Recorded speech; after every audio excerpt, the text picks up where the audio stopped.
So, go to Exodus, second book in the Bible, real close to the front, real easy to find. And we're going to continue talking about meeting God in the wilderness, which is just a way of saying, wilderness being a way of saying, the hard places, the places in life that are suffering, that are lost, that are confusion, and how we meet God there, because those are the places that we need Him the most. So today, I'll be honest, today might mess with your theology a little bit. I don't know what your picture of God is. We all have one, and I don't mean what color His hair is. I mean your image of Him in your mind or in your heart. And today might mess with that a little. But remember, you're learning to see His character, not define Him according to your character. Okay? We all do that. You can't help it, but you got to break that habit. It's either number one, is there a God? Number two, who is He? And that's as far as it goes. There's no such thing as the God that you made up. That's just you. So anyway, today though, a time for war. This has zero to do with the present day news. So don't worry, that is not something I'm getting into at the moment. I'm just talking about a time for war. Some of y'all may have seen the movie American Sniper. You can go watch it or read the book if you want, but it's about Chris Kyle, true story, Chris Kyle, who was a Navy SEAL sniper, and he had over 160 confirmed kills as a sniper. And he won, a Silver Star, 4 Bronze Stars, 2 Navy and Marine Corps Achievement Medals, and a list of other awards besides his 160 confirmed kills. He died in 2013. You can read all that or go watch the movie. The reason I bring him up, or what's notable about him for today, is that if you look at the way other soldiers viewed him, they called him the legend. And there were a lot of snipers in the Army or in the military. This would be Marines, a lot in the military. But either way, when they knew that the legend was up there, of all of the snipers, they had legend up there.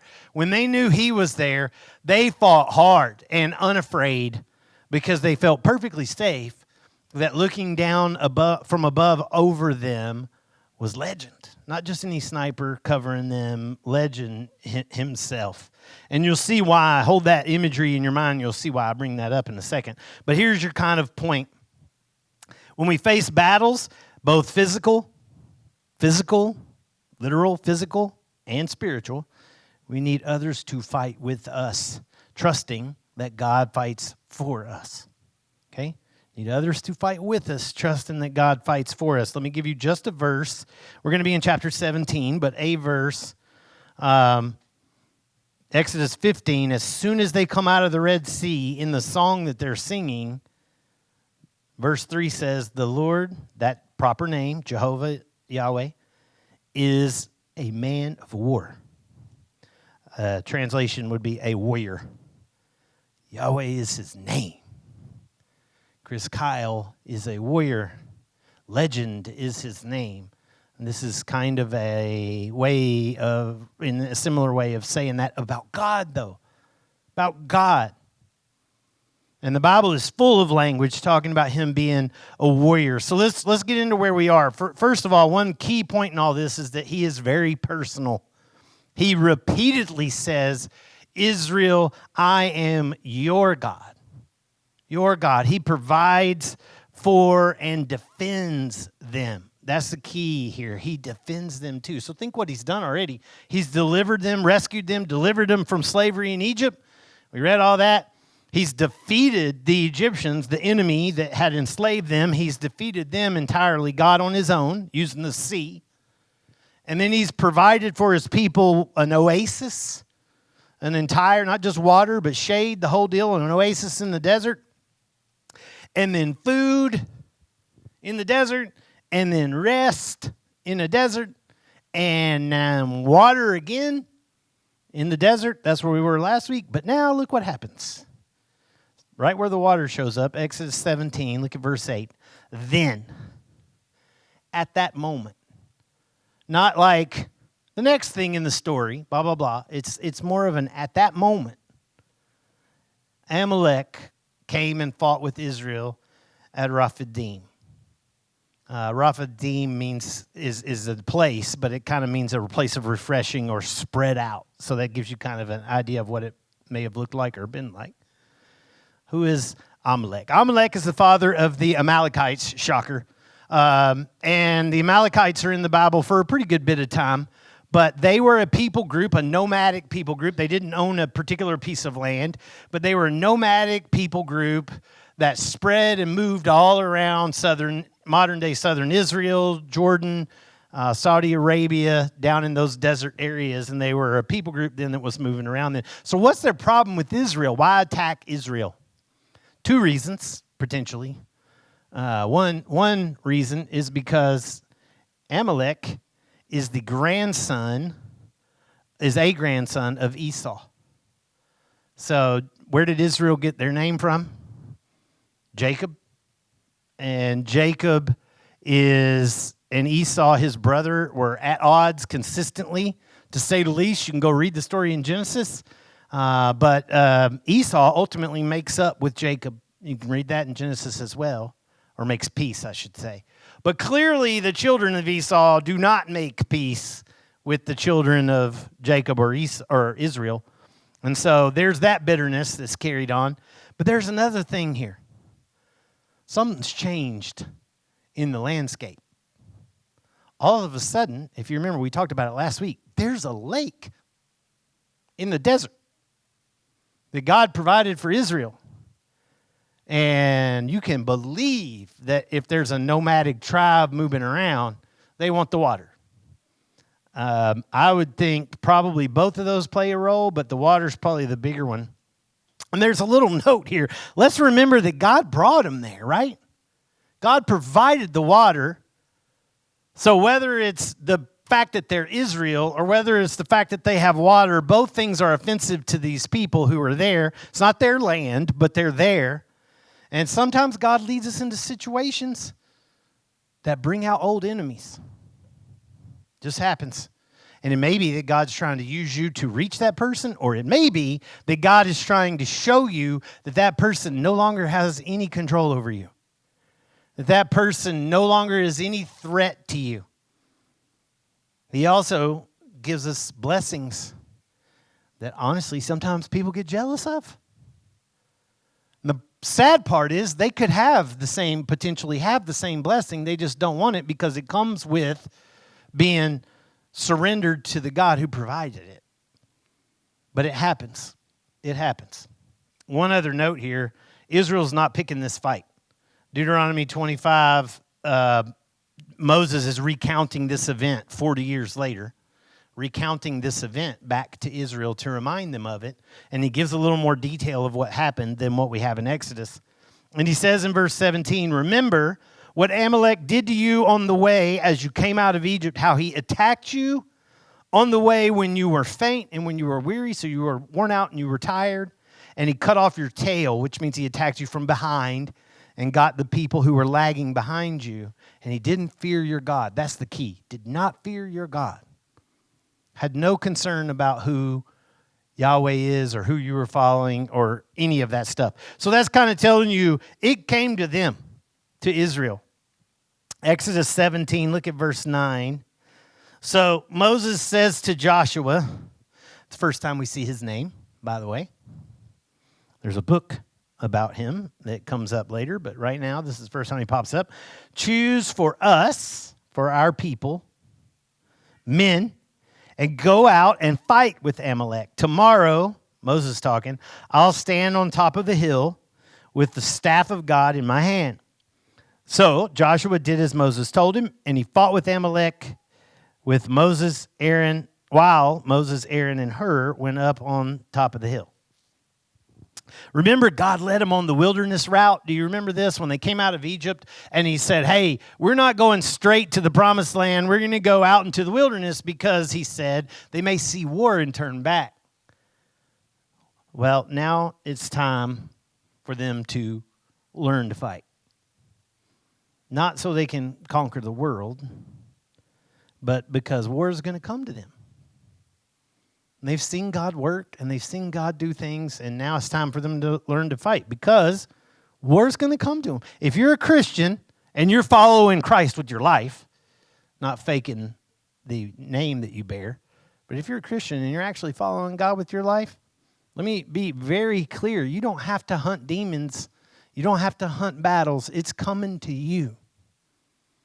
You're the invader, not him. I think the Christian world has gotten that flipped somewhere. You are the invader, not him. And you're not meant to fight alone when they come. Whether it be demons or whatever, you're not meant to fight alone. This moment in Exodus, notice nobody's alone. Moses didn't say, I'm going to go stand up here and hold this staff up. I got it. Joshua, you go down there and just start throwing heads around, bro. You got it. He didn't say that. But we're going to wrestle as we go through this quickly. But does God do this? Is that something he does? Does he train for battle? Train people for war? I can answer very crystal clear, yes. And the reason I can do that is because David said so in the Bible. One of my favorite verses, just because I think it's a cool verse and it's easy to remember, Psalm 144:1, 1:4:4:1. Super easy, 1:4:4:1. But David said, blessed be the Lord my rock, Jehovah, Yahweh my rock, who trains my hands for war and my fingers for battle. There's no way to interpret that some other way. It didn't say trains my heart for battle, my hands and my fingers. He's talking about a very physical thing. He's saying even his physical battles, and this is David now, a king who conquered many battles. And he's saying that God had trained him for that. Solomon, his own son, David's son, wrote later after that in Ecclesiastes chapter 3, in verse 1, he said, there's a season for every matter under heaven. In verse 8, it goes down this list, but in verse 8, he says a time to love, a time to hate, referring to hate evil, a time for war, and a time for peace. There's a time for it. So, what does that say about God? What does that say about Israel? What does that say about us? Like you, me. So let me clarify something up front here, really crystal clear. There are two, at least in what we're reading here, versus who we are now, there are two people of God. Two people of God. You have the Israel here, and you have who we recognize, the church. The Israel and the church.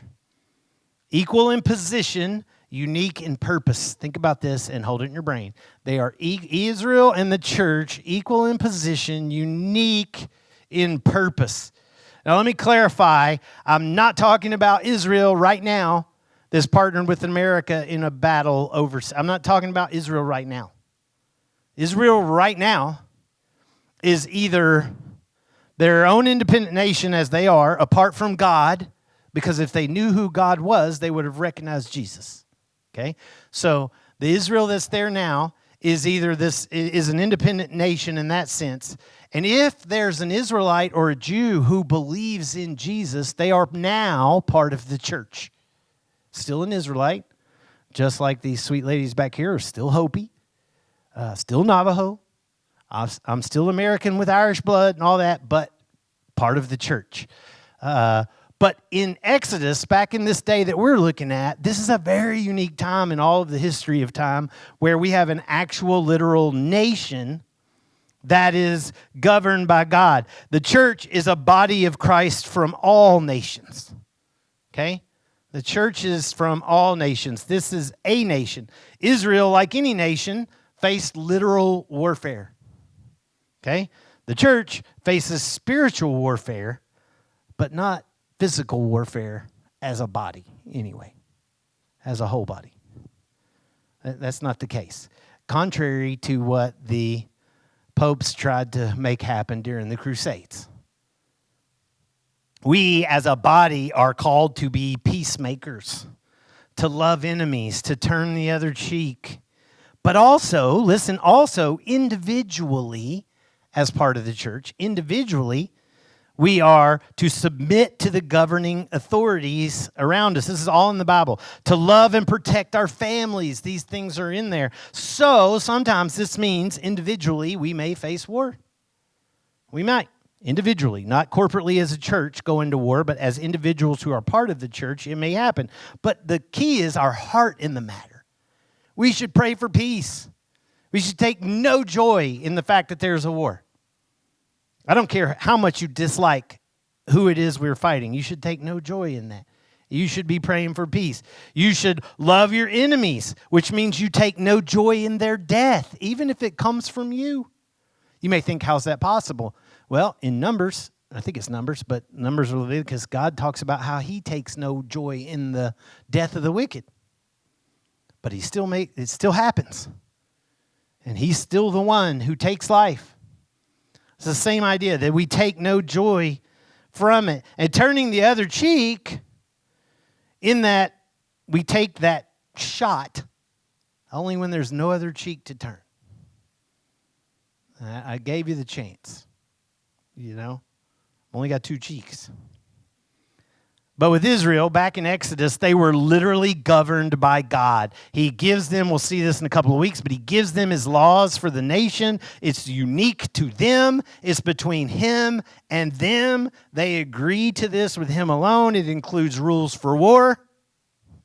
They're in there because war will come even if they don't provoke it. Their association with Jehovah or Yahweh is going to bring it. It's going to bring it. It's also important, by the way, to make one other note. If God stepped out of the way, God just said, okay, you know what? I'm just going to back out of all this. You're a fool if you think, and I don't mind saying that, you're a fool if you think that all war would just suddenly stop.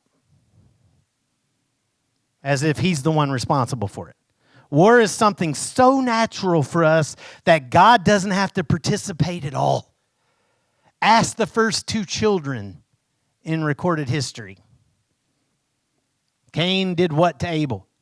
Killed. That's all. That's how I know the story. Cain killed Abel. I mean, it's right out of the gun. Molly and I have been watching this series called Paradise. Pretty interesting series, but it's also kind of depressing in a sense. But in the story, and I'm not giving anything away, so should you watch it, don't worry, no spoilers. But in the story, there is a super volcano that explodes and brings this doom to the earth, you know, tidal waves and all that kind of thing.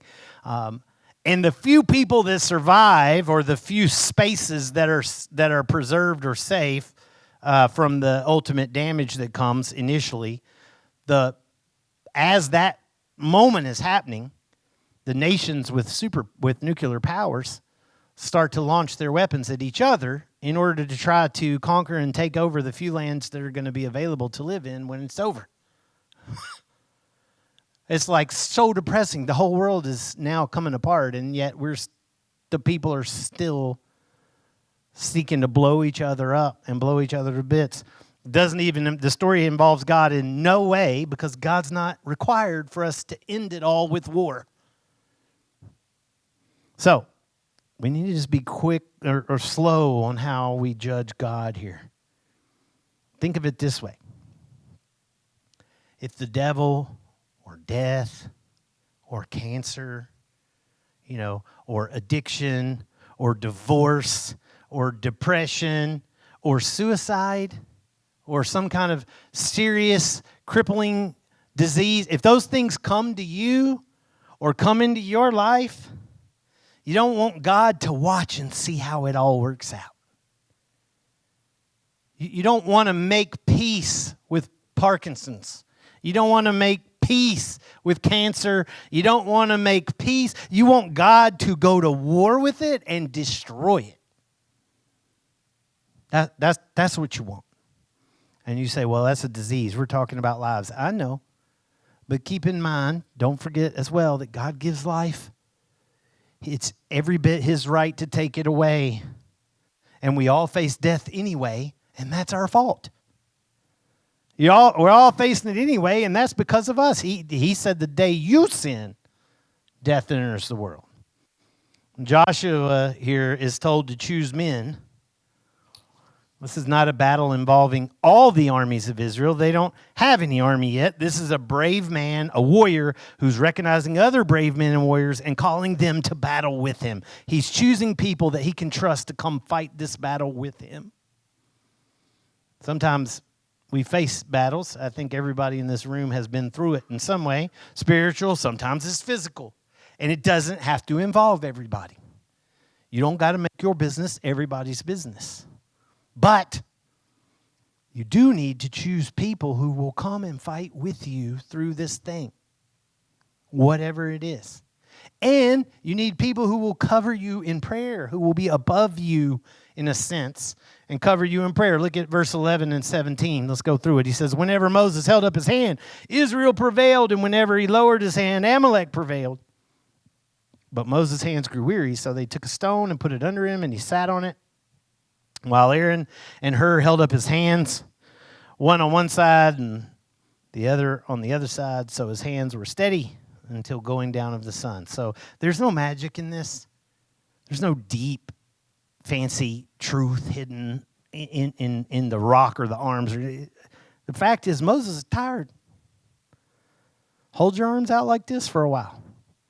Hold a rod in it. See how long till your arms start to get tired. He's just tired. Nothing fancy about it. So he sits down. They give him a place to sit, but he's still very visible from below. And they physically help raise that staff to keep it lifted. What's happening here is faith. The people below are fighting this battle, and their faith is in God, not Moses. It's in God. But seeing Moses hold that staff up as a reminder of that object that had delivered them again and again and again. He stretched it out over the sea and it parted. It touched the Nile, it turned to blood. Like seeing that is giving them something to fight about. So I know, some people go, well, isn't that an idol? Isn't that the same as an idol? They're worshiping a stick. No, they're not. The stick only represents the one they're worshiping. Let me give you an example. Any of you wear a cross? I'm not hating. I've got one on my body. I'm just saying, it's the same thing. The cross is no idol. I don't worship the cross. It's the person. It's not the cross. It's the person. Same thing here. Moses' staff was like a cross in that sense. It was just a symbol. It's not a magic wand. It's not a source of power. It's a symbol of power. It's a symbol of the God of power who'd worked through it. And ultimately, it's like a flag bearer lifting up a banner when an army is charging. That's really all it is. Nothing fancy or crazy. I'm sure everybody's seen the famous, probably one of the most famous photos in history, Iwo Jima, when they're raising the flag. The guys are raising the flag up. And you may not know, but because history doesn't record it as well, but shortly before that, during one of the worst moments of battle, some Marines raised a smaller flag up first on top of that thing, so that intentionally, not saying we've conquered, but saying fight, keep fighting. And those who were fighting below this mountaintop, this is an island, it's the highest point on the island. So those who were still fighting below would see this flag waving and be encouraged to fight.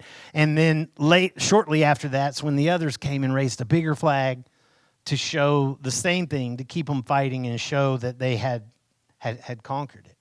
That's what's going on. There's also a prayer that's being implied here, that Moses, Aaron, and Hur are connecting with God. Not in some kind of fire from the sky or, nothing like that. Just that they are praying to God on behalf of those who are fighting below. And it shows that God uses both spiritual and physical things to accomplish and finish his work. Sometimes the situation you're in might be real dire.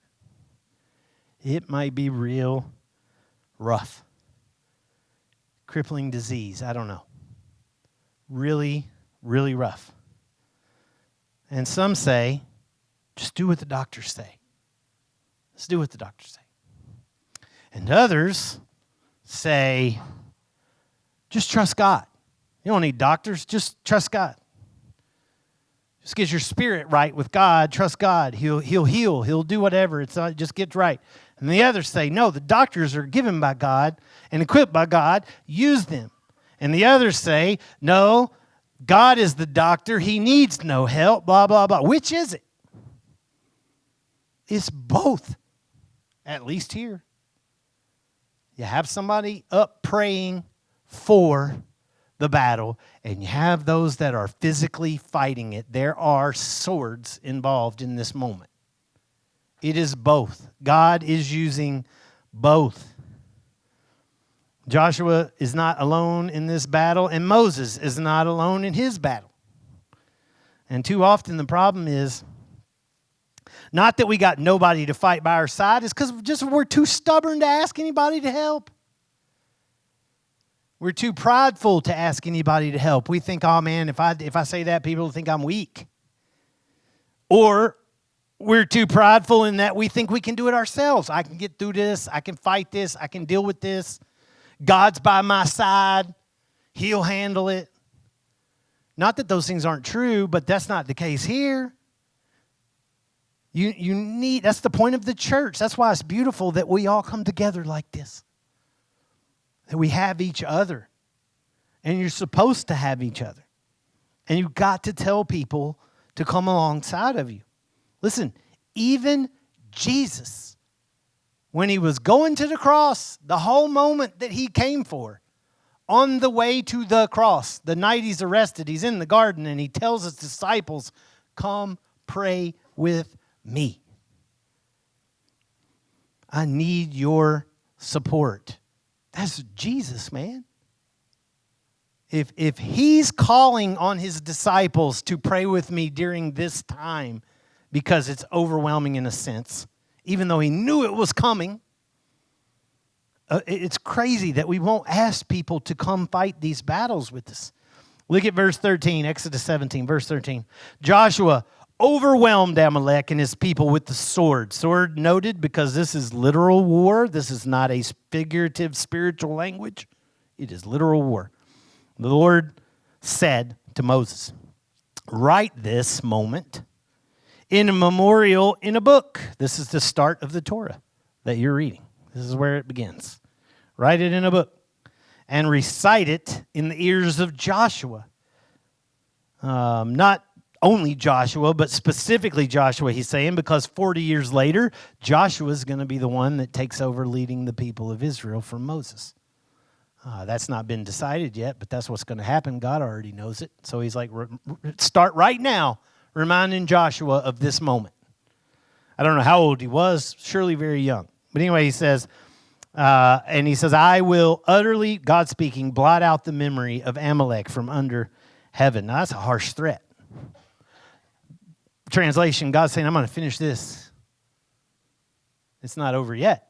They won this battle, but clearly the war is not over. But he says, I'm going to finish it, which is a declaration of war. As in to say, this battle is not over. I'm going to finish this.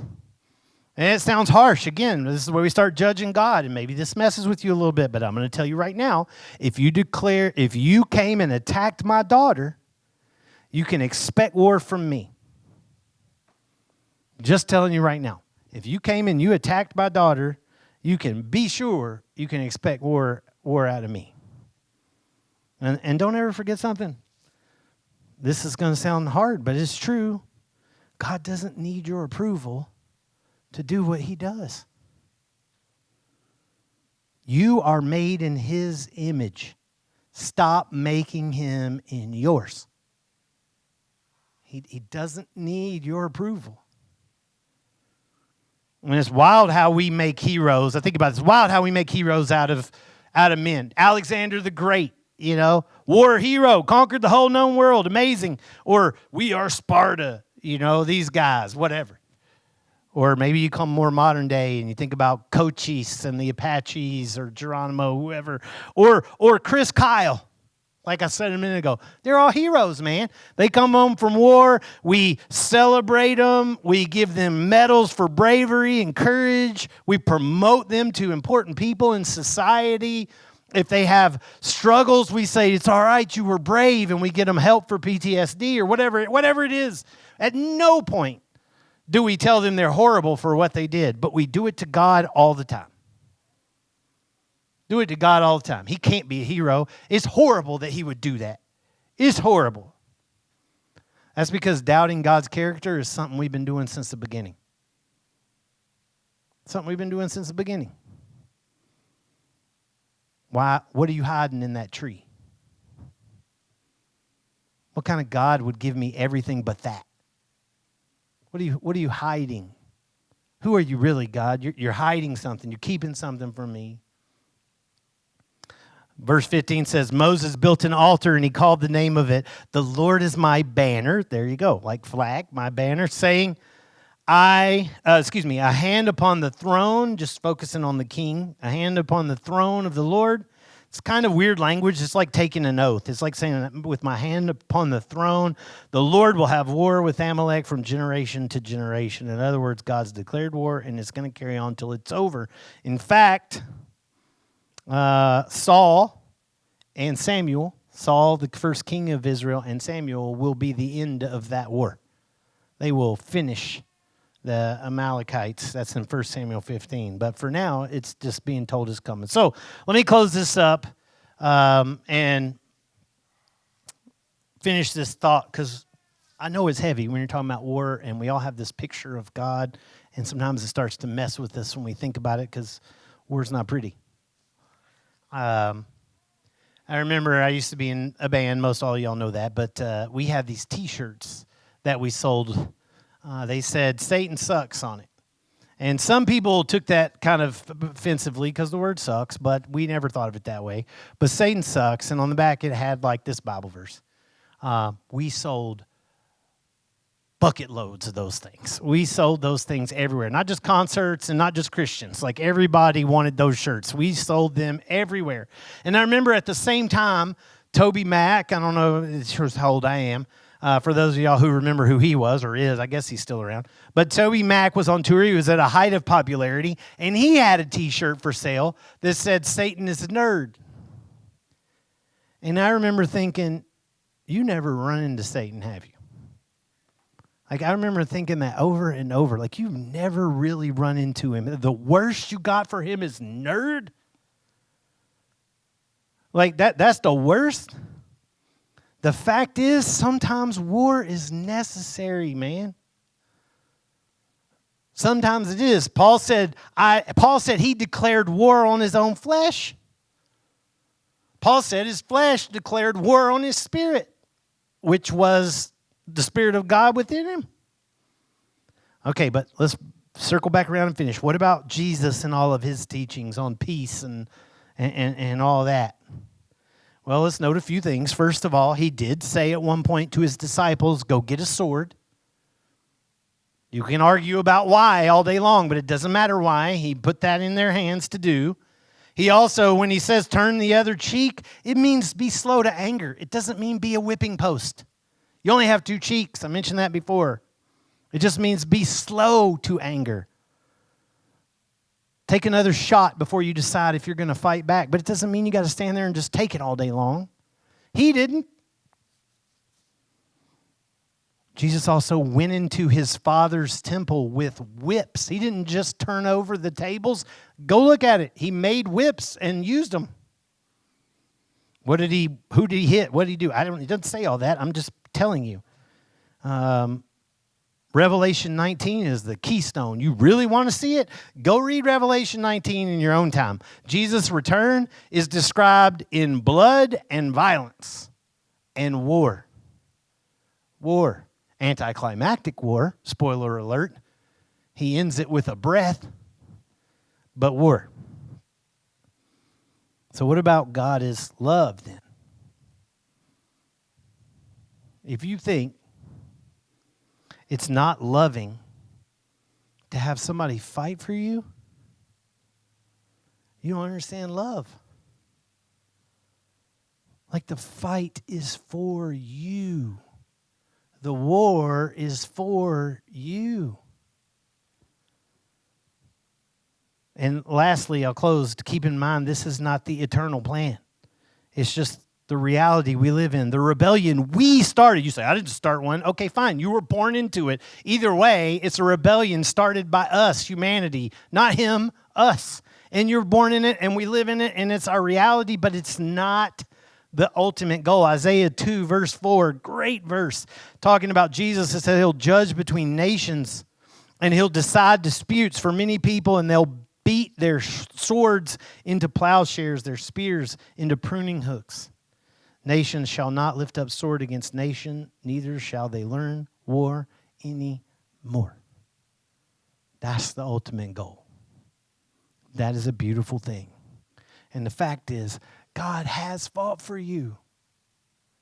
For God so loved what? The world. That's everybody in here. The world. For God so translation, for God so loved you. For God so loved you. For God so loved you. For God so loved me. For God so loved you that he what? Gave. Past tense. It's already done. Gave his son. It's already done. You are part of the world, and he has gone to war for you against our truest enemy. Not even the devil. The devil's his enemy. Our truest enemy is the grave. Death. The prison that death holds us in. An inescapable one. Jesus went to war with that for us, which meant he had to go there. He had to go into death. Translation, he had to die. Brutally, he died. Because it is a war. The sword was involved. It pierced his side. Nails were involved. They pierced his hands. Whips were involved. All of that. But he did that for you. He went to war for you, and he faced those things, and he conquered them both very publicly. Was not hidden in some corner. Very publicly. Death, where is your victory? Grave, where is your sting? Or death, where's your sting? Grave, where's your victory? Both interchangeable, same thing. You don't have it anymore. If your faith's in him, you have that hope as well. If not, good luck when they come. I don't mean to be heavy, but that's the reality. It's a war that you can either get behind him on who fought it for you, or you can fight it yourself. One of the two. But it is an actual war that you and I and all of us face. So stand with me. I'm going to close it up. We're going to sing another song. I'll give you something to think about. I always do. If you're refusing to share your battle, share a battle that you're facing. If you're refusing to share a battle that you're facing, when you should be gathering an army instead, are you refusing to share a battle that you're facing when you should be getting an army together instead? I don't know. Only you can answer that. So let me pray, and then we'll do another song. Lord, thank you so much again for the opportunity to be in your word. It's your word, not my word. And Lord, I pray today that nobody walks out of here fighting alone.